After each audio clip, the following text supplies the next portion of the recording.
صبر صبر ویډیو ماړه دا ویډیو وګوره ورکوټ د کلیپ دی 18 سیکنډ دی 15 سیکنډ دی 12 سیکنډ دی وګوره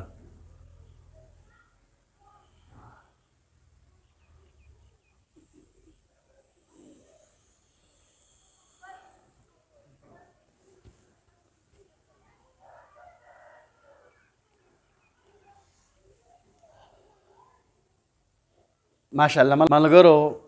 دا مولانا صاحب چې تاسو یې نه کنه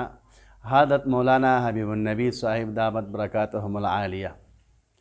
تاسو ټول به زمانه خپېژنئ الحمدلله چې د دوو مدرسو مالک ته الله د دومره دین کار اخلي الحمدلله او نه د چا صفتونو محتاج دی الحمدلله نه د ښودنو محتاج دی لاک لاک شکر دی دا دوه مدرسې چلی یو خلفای راشدین او یو جامع امهات المؤمنین للبنات باړوان بالا دا په باړوان کې مدرسه راښایسته ما ورته هم ماشومان داخل کړي دي ماشاءالله ډېر سخت مطمئن یم دې مناسب د مینې ته وګوره که نه جي اوس د مناسب دا مینه دومره غالبه ده الحمدلله چې دا ماشوم ته ورته ووایه که دا ماشوم کور ته ځي دا ماشوم به خود به خو د نه ځمه کور ته زما خو لکه والد صاحب دا ده پلار مې دا ژوندی دی نو وګورئ ماته د ملګري د دې مناسب دا مینه محبت چیک کوي که نه جي دا څنګه چلو شوی دین ته خبر یې نه خبر بله خوشوري دا د دو په مدرسه کې امتحان په ټوله مدرسه کې دا ماشوم ټاپ راغلی د ماشوم په مثال کې دې انعام ورکوم دا ماشوم دومره ورکوټ چې په سټیج کې نه ښکارېدو نو مناسب ورغلی د مینه محبت اظهار ورسره کړی دی په لا په غی کې راغستی دی ماشاءالله هغه ایوارډ له ورکوي دا وګورئ جي دا زما استاد د مدرسو تربیت دی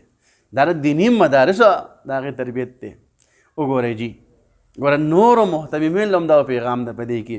سبق ته پکې مونږ تاسو ته چې کم ملګري هغه مدرسې چلی الله هله مدرسې ورکړي او د هغې محتممي نو ګوره محتممینو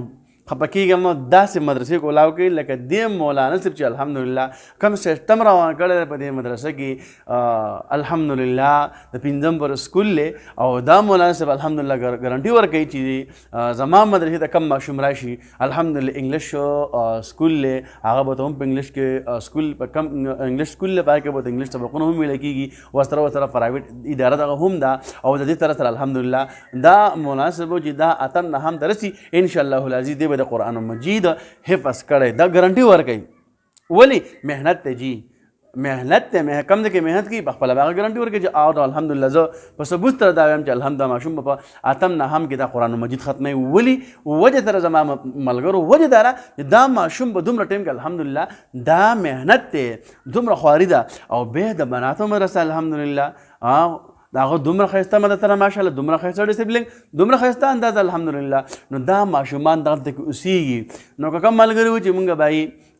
خپل ماشومان هم دغه انشاءالله داسې مدرسې کې حواله کړو چې په هغه کې الحمدلله دغه انشاءالله محتمم چې د خپلو شاګردانو تر دې مینه محبت کوي نو یقینا درته یم چې دا مدارس نه دا ډېر مخکې لاړ شي په دغه مدارسو باندې رحم وکړي او الله دې په دغه مدرسو کې څومره په دنیا کې څومره مدرسې دي الله جل جلاله دې په دغه ټولو مدرسو کې علما قاریان صاحبان پیدا کړي